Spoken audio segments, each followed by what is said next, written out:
მოგესალმებით ლომებო, მე დღეს გავედი ბუნებაში და გაჩვენებთ თუ როგორ ვერთობი მე. ნებისმიერ საქმეს სჭირდება მომზადება, ამ შემთხვევაშიც არანაკლები მომზადება არის საჭირო, ვიყიდეს პროდუქტები, წამოვიღე ჩანთები, სადაც დევს იარაღი, ტყვიები, საწმენდი საშუალება, დანები, გრილი, ნახშირი და ასე შემდეგ. ეს არის კომპაქტური გრილი. რა უპირატესობა აქვს ფეხებზე დგას, ანუ არ ახურებს მიწას და იატაკს, სადაც დგას. აქ ჰაერის შესასვლელი, რაც აძლიერებს ცეცხლს და ზემოდანაც ეხურება სახურავი, ამიტომ შეიძლება სქელი ხორცის შეწვა გრილის ეფექტი რომ მქონდეს. უკვე ალბათ 8 წელიწადზე მეტია რაც მაქვს ეს გრილი და ძალიან კმაყოფილი ვარ. ეს არის Weber-ის ბრენდი, საქართველოში წარმოდგენილი, როგორც ვიცი, ესეთი ბრენდი არ არის. სამწუხაროდ. ცეცხლის დანდება, საჭმლის მომზადება, რაღაც ძალიან ბუნებრივი არის ამაში და ეს მოხდავს ძალიან დადებითი ენერგიით. ყველგან მაქვს ჩემი ლაიფჰაკები, ეგ არის ეზოს დასალაგებელი და ამითი ვანთებ ცეცხლს.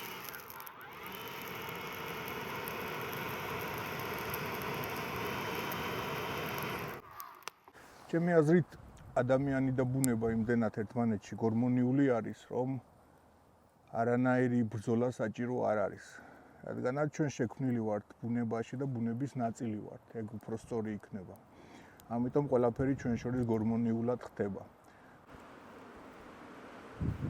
მოიყურება ჩემი პიპია, სადაც მიდევს გრილი, სავარჯიშოები, თოფები, ნახშირი, წყალი, ზომბი აპოკალიფსისი რომ მოხდეს, უეჭველი ამ მანქანით წავალ, არა სპორტულით.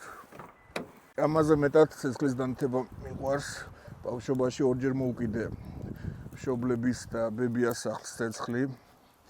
ამიტომ ბავშვობიდან ცეცხლის დანთების ნიჭი მაქვს.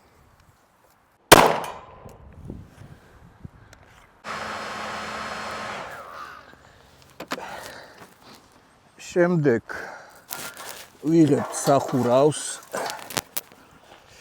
უნდა დავახუროთ, ესენი ღია არის და როდესაც ტემპერატურა ავა, აი ხედავთ როგორ ადის ნელ-ნელა, ტემპერატურა რომ ავა 250-300 გრადუსზე და გაიწმინდება რკინები, შეგვიძლია რომ დავდოთ ხორცი.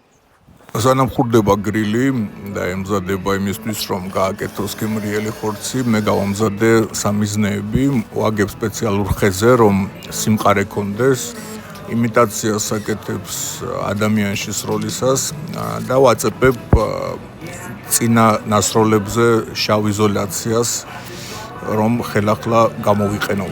ეხლა საახალწლო დღესასწაულები არის, ამიტომ ვერ მოვასწარი ახალი სყიდვა.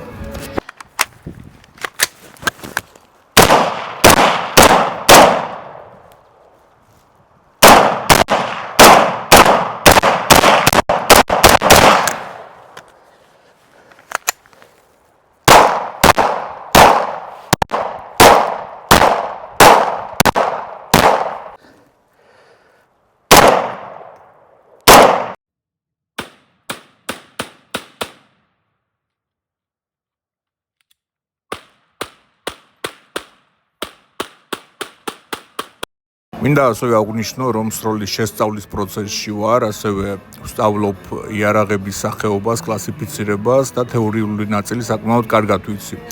დამჭა პრაქტიკული ნაწილის დახვეწა, იარაღის გრძნობა სროლა გადაადგილებაში და ასევე ბევრი ნიუანსი არის, რომელსაც მე აუცილებლად დავხვეწავ.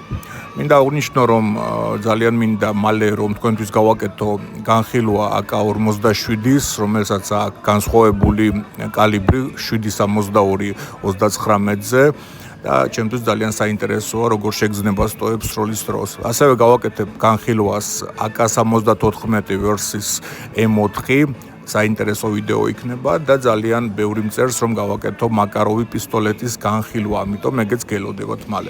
არის ძალიან კარგი და მოსახერხებელი სკამი. დავაფაროთ.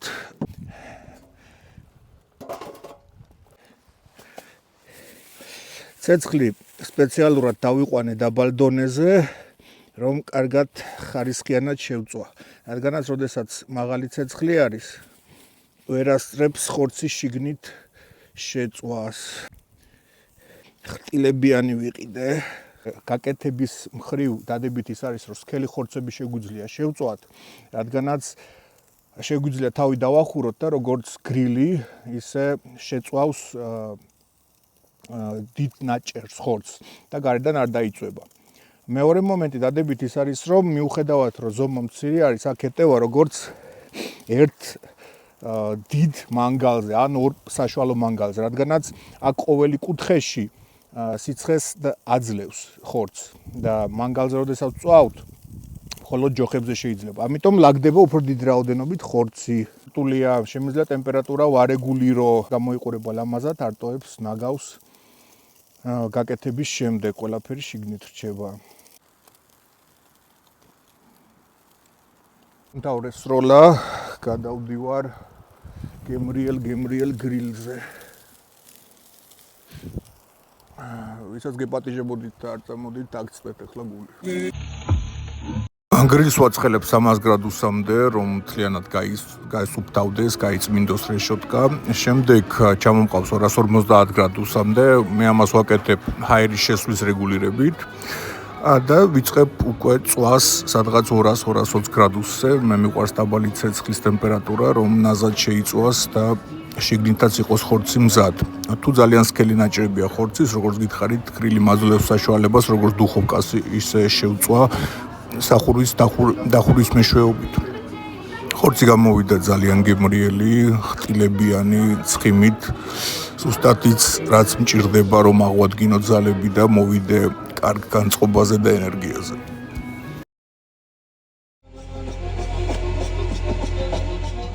ეს იყო დღევანდელი დღის დასასრული.